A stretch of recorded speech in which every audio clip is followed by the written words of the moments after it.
Thanks for joining me today to look at non-instructed advocacy as an approach that we can use as we provide our advocacy support to people. So, opening question, opening reflection really for you. I want you to just pause and think how you would describe non-instructed advocacy. And if we were there together in person, now would be the time where we hear what everybody says and share ideas. I'm going to talk you through in a second what other people have said to me, what non-instructed advocacy is. But I wanted to just pause at this very, very beginning to give you a space for you. How would you describe non-instructed advocacy? Write down some thoughts.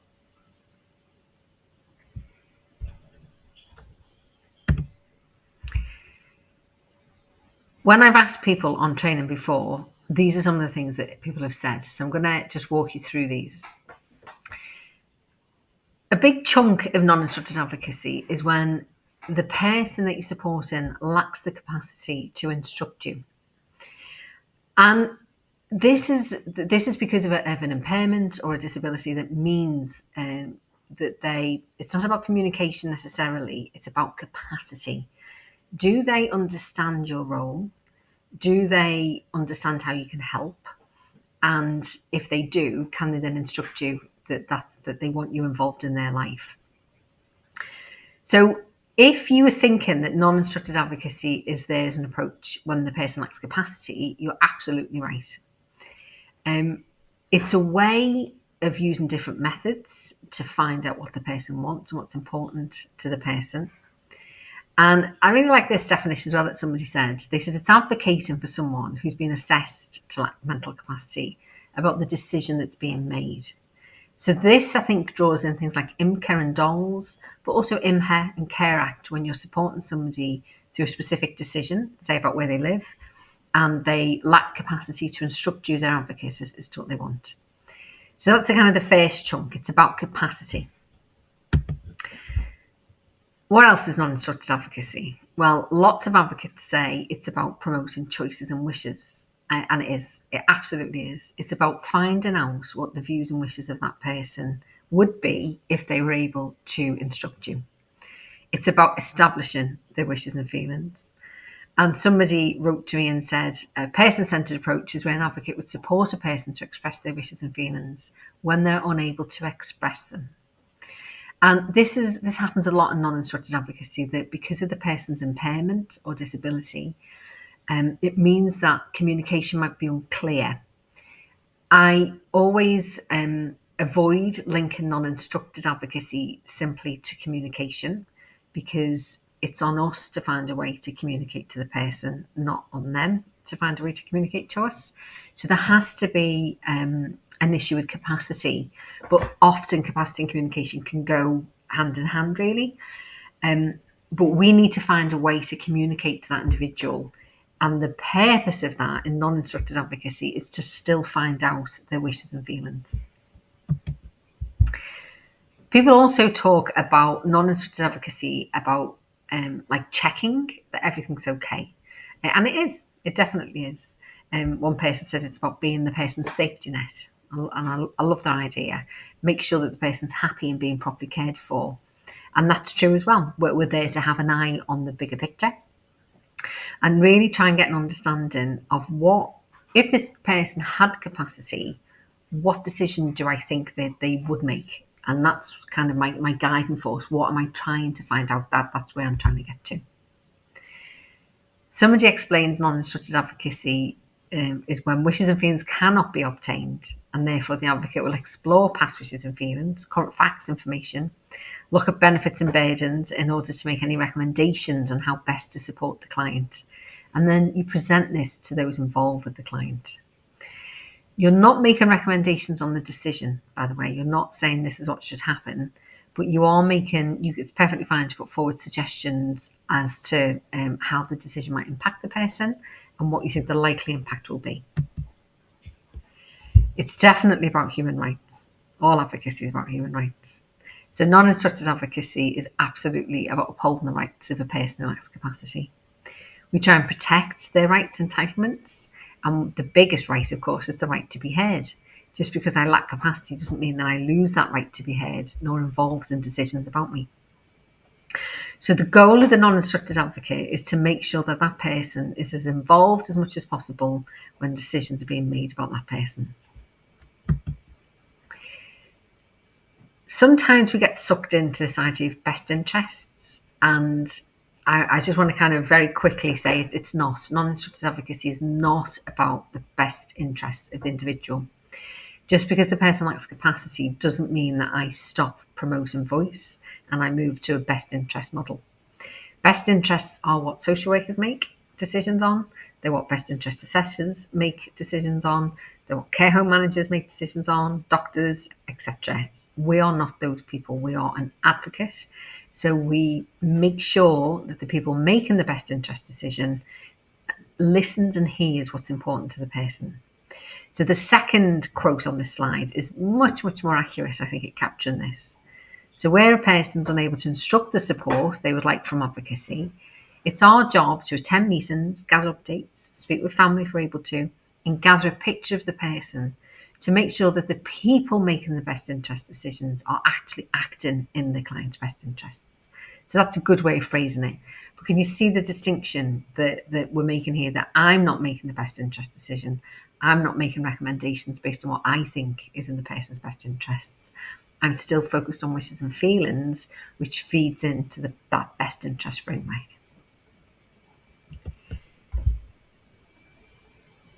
Here's the kind of official definition. So this is taken from the Advocacy Charter. And you'll see that the opening line relates it to capacity. It's not about communication, it's about capacity. Non-instructed advocacy takes place when a person lacks the capacity to instruct an advocate. So that's the definition. And then it goes on to tell us, well, what do we do? Well, a bit like instructed advocacy, we seek to uphold the person's rights. We ensure fair and equal treatment and make sure the person can access services.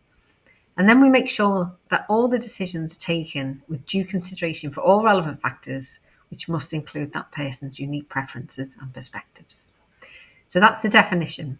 I think that's really clear in aligning non-instructed advocacy with instructed advocacy. It's the same. Non-instructed advocacy doesn't do anything differently. The goal is the same. We support the person to be involved. We support the person to make decisions where they can. And then we can represent the person during any of those processes. But in non-instructed advocacy, the person can't tell us directly what they want. So we have to take a different approach. And this is what the rest of this kind of quick video is going to quickly cover. There are roughly 3 approaches in non-instructed advocacy. For me, I think that they have evolved over time in response to different situations and different needs. I often hear people say, well, you can use them interchangeably. I don't think you can, because when you really get a grip of them, you'll see that they're very different for good reason, because people need different things at different times. One of the problems with them, I think, is the language. We've used the person-centered approach to describe this first one. Let's be honest, what type of advocacy wouldn't be person-centered? It's a bit daft, really. All advocacy is person-centered. So I think we need to call this something differently. But this is what it's called. So this is what we're going to stick with. So approach number 1 is essentially when you're working with somebody and they can't tell you what they want. You come into their life and you basically want to build a picture of this individual so that you can advocate for anything. So this is a really holistic approach. It's about seeing the individual as an individual, and it's asking that question, what is life like for this person? Are they happy? Do they have joy? Do they have meaning? Do they have purpose? Do they have opportunities to contribute? Are their needs being met? Are they unhappy? Are they sad? What's going on there? What would make that better? So we're not coming at it with a particular decision in mind. We're not coming at it to find a particular piece of information. It's a very, very holistic. I need to walk in your shoes to try and find out what life is like for you. And then as your advocate, I'm gonna make suggestions as to how that could be better. Or I'm gonna fight to make sure that we keep certain things because that's already working. So the person-centered approach, the benefits of this is it can be very, very accurate and very, very detailed about what's important for the individual. The downside is time. Undoubtedly, it takes a lot of time to do the person-centered approach well, because you need to take time to get to know the person. And because the person lacks capacity, it's unlikely that you're going to be able to go in and just, strike up a conversation and walk out 10 minutes later with instruction on what to say or do. I remember speaking to a friend of mine whose daughter would need a non-instructed advocate, and I said, would she ever have an advocate? And she said, oh no. She said it'd probably take them 6 to 9 months just to get to know her before they could even do any advocacy, before she'd accept them. And of course, many advocates just don't have that time. You wouldn't be commissioned to put that time in, which is a shame, really, but I'll save that for another day. But that time is kind of the big downside of it, that we need to spend a lot of time getting to know the person. And it kind of takes us wherever it needs to take us. So you might be arguing, for somebody to go to a football match just as much as you might be arguing for them to access some, dental treatment. We don't know where it'll go, because the whole point is you to get to know this person and find out what's important to them. How do you do that? Well, you've got to get to know them. There's no shortcut to this. It's really based on relationship building, rapport building, meeting with the person, seeing them in different settings, and you're building this picture up slowly over time about what matters to them. So yes, you're going to be observing the person directly, engaging with them, chatting to them. You might be asking people who know the person, so their family, their friends, any carers or other paid staff who are involved in their life. You might be asking what's important to Jeff. What does Jeff love to do? And yeah, you're going to be accessing records. But the purpose of this is to just build up a picture, an understanding of what's important to them. This undoubtedly, I think, is the strongest approach in non-instructed advocacy, because it's so person-centered. It really is about putting Jeff at the centre of what we do. And if you think about yourself for a moment, and I don't know if you've ever done that thought experiment where you imagine if you were to lose capacity very suddenly, who would you have? Who would stick up for you and fight for things that are important? And often it's the little things. It's things like, I can't sleep with the window closed. I need fresh air when I'm sleeping. Or it could be food's really important to me. I have a very strict vegan diet. Who in our lives would be that person who knows us, at our core, and would be able to put forward what's important? And if we don't have that person in our lives, which lots of the people that you support with don't, you need to become that person. That's what the person-centered approach is. It's really getting to know the person and asking what's life like. Second approach, kind of the opposite. It's less about the individual and it's more about their rights in the setting that they're in.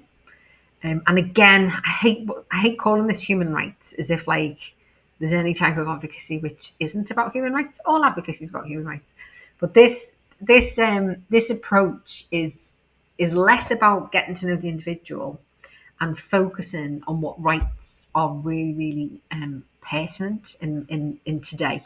Today, right now, which rights are the most important? Which rights can I draw on to help the person get either a better life or protect them?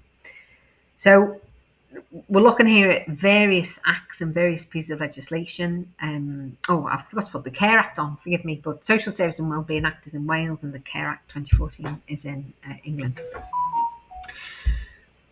We are using this when time is short. So if I receive a request to go and visit somebody, and it's, let's say, in a mental health hospital, and when I arrive, it's clear that the person lacks capacity to instruct me, and I don't, I need to decide, well, what am I doing? I'd like to get to know the person and spend 6 months building up this picture. But the reality, of course, is they might have asked me to come and visit because they've got a tribunal in 2 weeks' time. So I might use the human rights approach to go in, do a little bit of investigation about what's happening in this person's care and treatment plan. They've got a tribunal in 2 weeks. Have they got a lawyer? Have they been supported to attend that meeting? Is that what I'm going to do? I might be thinking about human rights about leave. Are they accessing leave? Is that something that they would want to do? I might be thinking about rights to do with treatment. Are there any controversial treatments that might need a second opinion? Is the person objecting to the treatments, in which case they need a second opinion of family and friends involved? But what I'm doing is I'm coming at it from a rights-based perspective rather than asking what's life like for Jeff in this mental health hospital and how can I make it better. I'm thinking of this way, which is what rights does Jeff have that I can draw on to help him have a better life. I hope that makes sense. But it's very, very useful in specific settings, like mental health settings. It's also very, very helpful when we're using the Mental Capacity Act. If we're working with people where decisions are being made about where they live or say medical treatment decisions as well. I might use this approach to slow things down. I might say, actually, we need a bit more time. Jeff needs, some support from SALT or from OT about making decisions, and you might need to go and visit, say, the care home before you make the decision about where is in his best interest to live. So they're things I might be using legislation and human rights framework to slow things down and make sure that my partner is given every opportunity. Whereas in person-centered, I might reference the human rights framework, but really what I'm doing is I'm thinking about Jeff. What does Jeff need? What does Jeff want? And asking from that place rather than the human rights. The third approach is, I think, used again in a different setting, in a different situation. And just to acknowledge that this was developed by an advocacy service in Staffordshire called Assist. So full kind of credit for Assist, who developed this, I think, about 20 years ago. And they developed this in response to really trying to think about equality and how do we represent people who can't instruct us? Because at the time, when we didn't have non-instructed advocacy, if the person didn't instruct you, they missed out on advocacy. So Assist developed this approach to really think, how do we make sure that people who lack capacity are fully represented in decisions? And that's the first distinction when we're using the watch and brief. You can only really use the watch and brief, I think, when you've got a specific decision being made. Because what the watch and brief asks you as the advocate to do is you look at the decision and then you say, how does this decision impact Jeff in these, what they call domains? And there's 8 of them. So let's give an example of Jeff moving house. Jeff's moving home. Should he move to a particular care home, or should he stay where he is? And what you would do as the advocate, if you're using the watch and brief, is you would look at that decision, that proposal, and you'd say, okay, how does that impact on Jeff's skills and abilities? Does one or the other have any bigger impact on him being independent as possible? Or him, being able to make a cup of tea, or him cooking for himself, or washing his clothes? And then I might be thinking, is that important to Jeff? It might not be very important to Jeff. But what I'm doing is I'm looking at the decision and I'm applying it to the domain of Jeff's life. Community presence. Does that care home A, or just staying in his current place where he's living, does that enhance his community presence, or does that threaten his community presence? And again, is that important to Jeff? There are lots of people I know who couldn't give 2 hoots about community presence.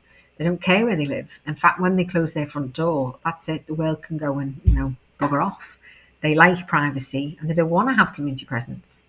I know other people who, if they didn't go to their local shop every day and just have that chat with the post office master, then they'd be sad that they'd lose out on some part of their well-being. And community can be the local shop, it can be the bookies, It can be, chatting to the bus driver. It can be the gym. It can be anything. It can be absolutely anything. It could be the schools. It could be the neighbours. But what we're doing is we're thinking, is community presence important to Jeff? And if it is, how does that decision impact? How's it likely to impact? I won't go through all of these, but I'm hoping that that kind of gives you a sense of what we're doing when we're using the watch and brief. If I'm in IMHE and this person, I've been asked to go and visit somebody who perhaps has been on the ward for 3-4 months, there's no plans to discharge them yet, and I've gone in to just see how things are. I don't think I'd be using the watch and brief, but I might use the watch and brief if there's a decision, if we're approaching discharge and the statutory bodies are thinking, where does the person live? And here are some options. Then I might use the watch and brief to frame what I'm doing. What's wonderful about the watch and brief, of course, is it's perfect for IMCA, for people providing IMCA and DOL support, because there's a very specific decision, isn't it? It's usually short term as well. You need to get your reporting quite quick. So the watch and brief helps me frame and present the information as well.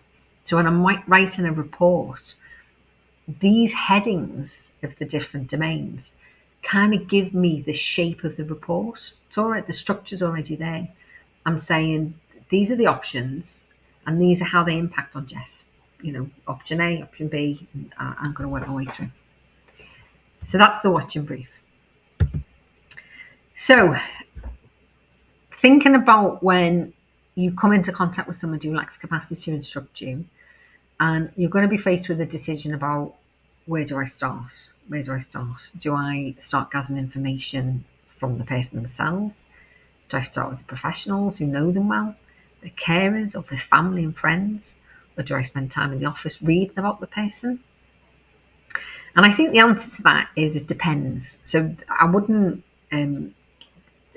dare to kind of tell you this is what you should do. Instead, I'd ask you to really consider the person and what information you've got when you get that request to go visit them. Your best source of information is always the person, undoubtedly. But sometimes you might need a bit of help in understanding what the person said. They might have their own particular communication style.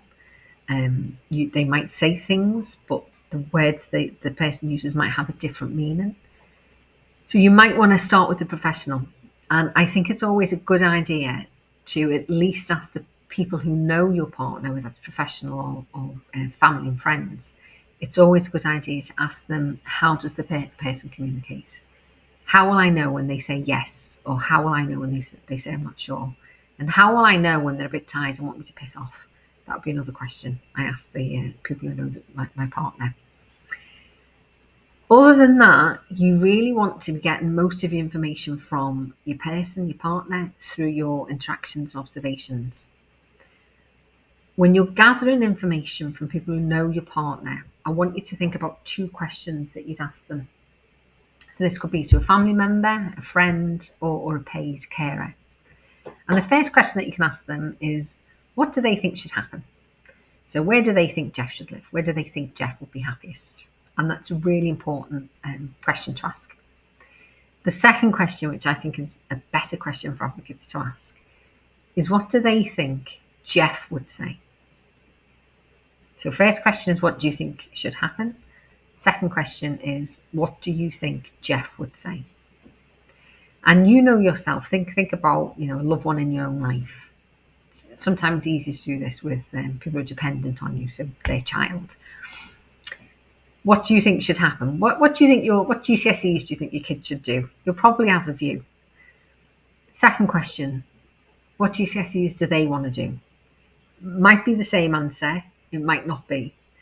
Same thing with a parent perhaps who's dependent on you. Where do they want to live? It might be a different answer to where you think they should live.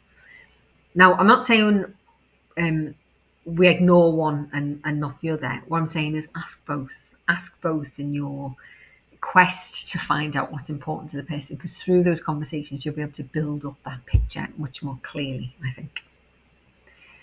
The other thing that you need to think about when you're starting in non-instructed advocacy is there'll be a moment where you as the advocate have to decide whether the person lacks capacity to instruct you. And this requires you to, and you might not like this, but it actually requires you to assess their capacity. Now, I know as advocates, we're not used to doing that. But what we need to do is we need to record somewhere that you've made a decision to use non-instructed advocacy, and the reasons why you've made that decision. Otherwise, you've not established the basis for your involvement. In instructed advocacy, if the person doesn't want you, they say no thanks and you leave. In non-instructed advocacy, because the person can't make that decision, you need to show that you're following the Mental Capacity Act and that you're recording the reasons why you feel you've made the assessment that this person would want a non-instructed advocate. So just throw that in this kind of slide where we think about where do we start, what happens up in that beginning. And I think, okay, so some things that we're coming near to the end of the presentation. Some things to think about when you're using non-instructed advocacy is because the person-centered and watching brief particularly do take a bit of time. And often, as you know, you'll get the request to visit somebody and they'll say, oh, there's a best interest meeting tomorrow. What are you meant to do in 3 hours? Not very much.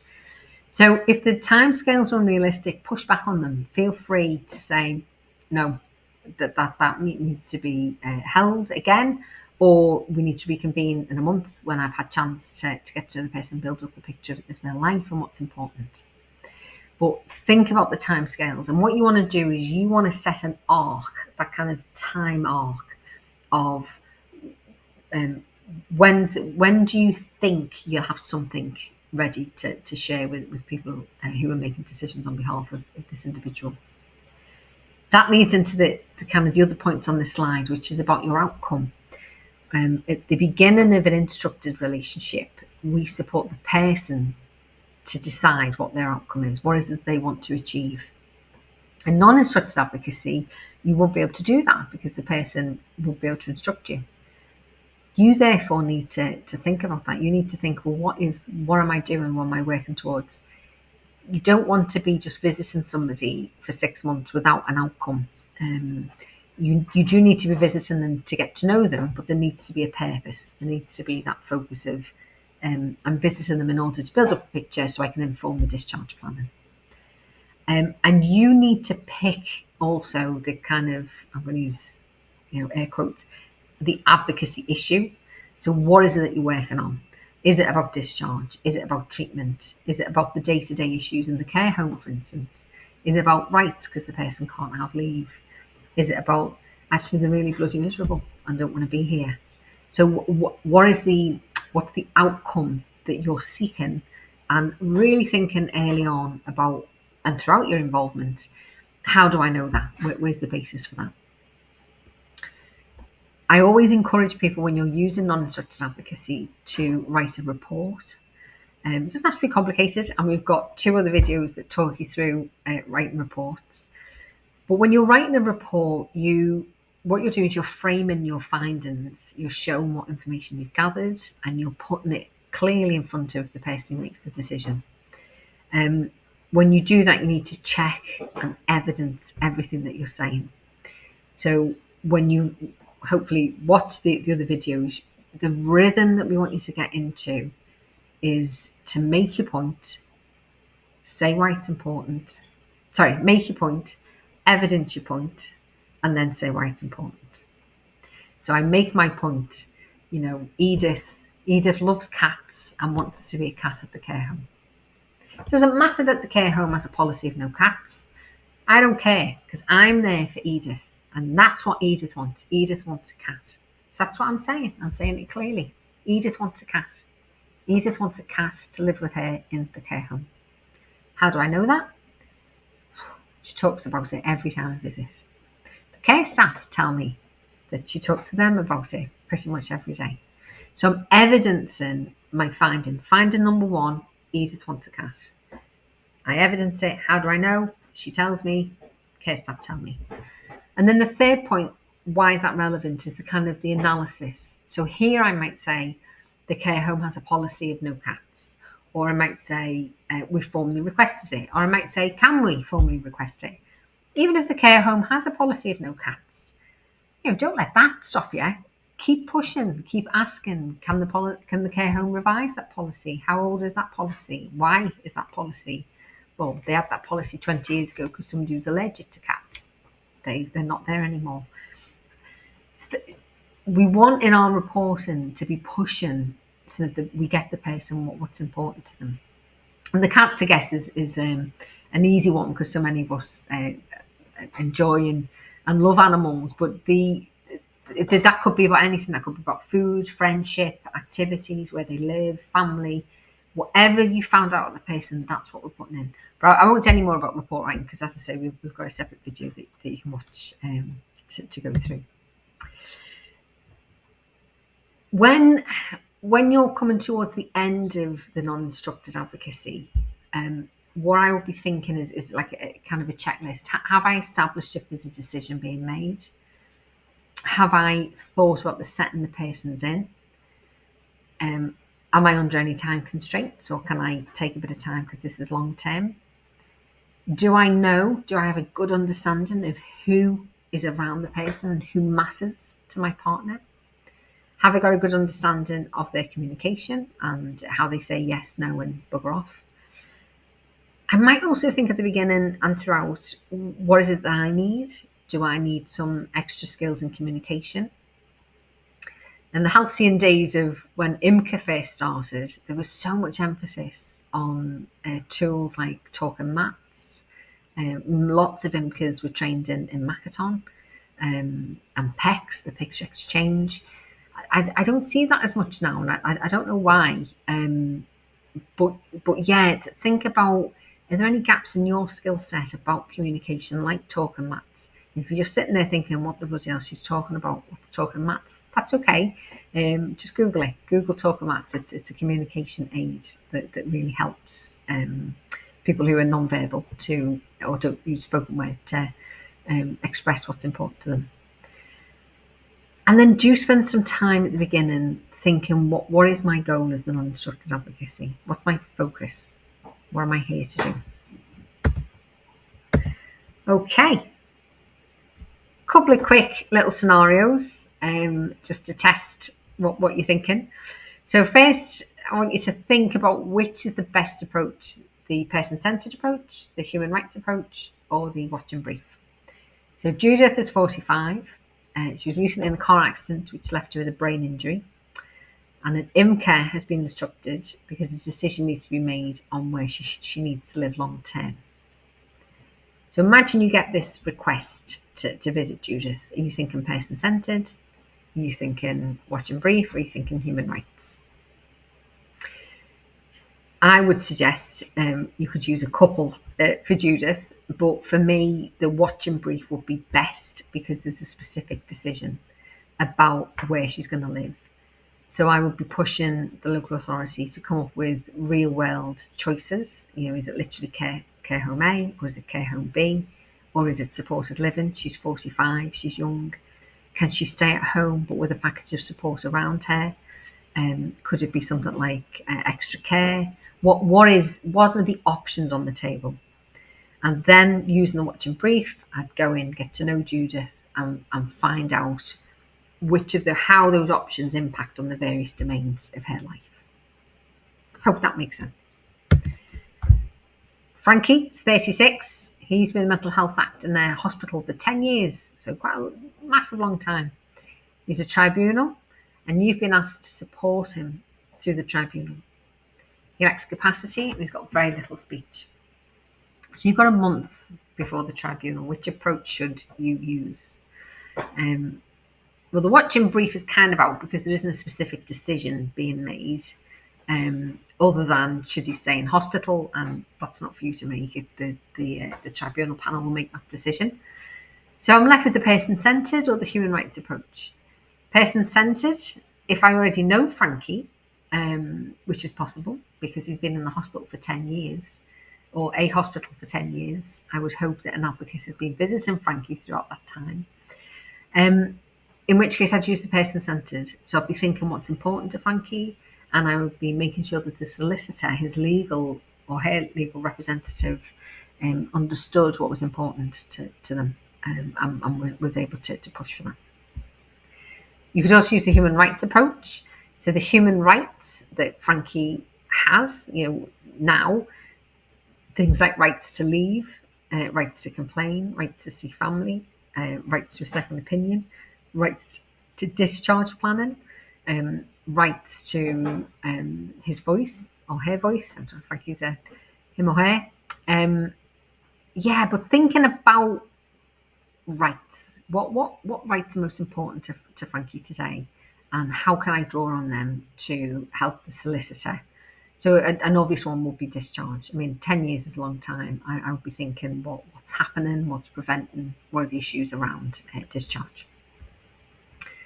And the last example we'll go through is Jennifer is 13 and she's a looked after child in the care of a local authority. She has learning and physical disabilities and needs round the clock care. An advocate's being instructed as decisions are being made about her future education plans. So again, you could use it. You could use all of them really. You could use the person-centered. So that would be if you've got enough time to go in and just find out what's important to Jennifer. What does she love doing? What does she hate doing? What gives her the sparkle in her eye? What pisses her off? That's the person-centered approach. And then you're using that to make your representations to inform that education plan. Human rights approach would be going in and looking at her rights. Does she have an EHCP? When was the last time it was reviewed? Was she involved in that review? Are OT involved? What are the specialist providers that she might need? Have they been involved and included? Rights to family. Does she have family who are involved? How does she feel about seeing them? And she's 13, so a bit young for transition planning yet. But as an advocate for Jennifer, I would be hopefully thinking a bit longer term as well, and thinking, what's next? Where's she going to be as she's approaching that transition in a few years' time? You might want to use the watching brief if there's a specific option on the table about education. So let's imagine that the decision is, should Jennifer move to residential care with education, is option A, or should she stay where she is and, effectively go to school, which is option B. Watching brief could be helpful in trying to tease out which one of those is better for Jennifer in terms of her voice and what she wants to happen. So I could use the watching brief in that respect. That's the end of the slides. I hope that makes sense. I'm really sorry I wasn't there with you today, but as we explained in the email, I had to take my son for an appointment, a bit last minute. But yeah, drop us an email as always if anything isn't clear. I'm going to put in the email the links to the report writing videos as well, because hopefully that'll be of use. Otherwise, I'll leave you to your days and hopefully see you next week. Next week, we've got a session on self-care on the Tuesday as well, which is always a beautiful session with Tony. So if you feel like you want a little bit of topping up, a little bit of nurturing of the good stuff, do join us at 11 o'clock on Tuesday next week. All right, take care, guys. Bye.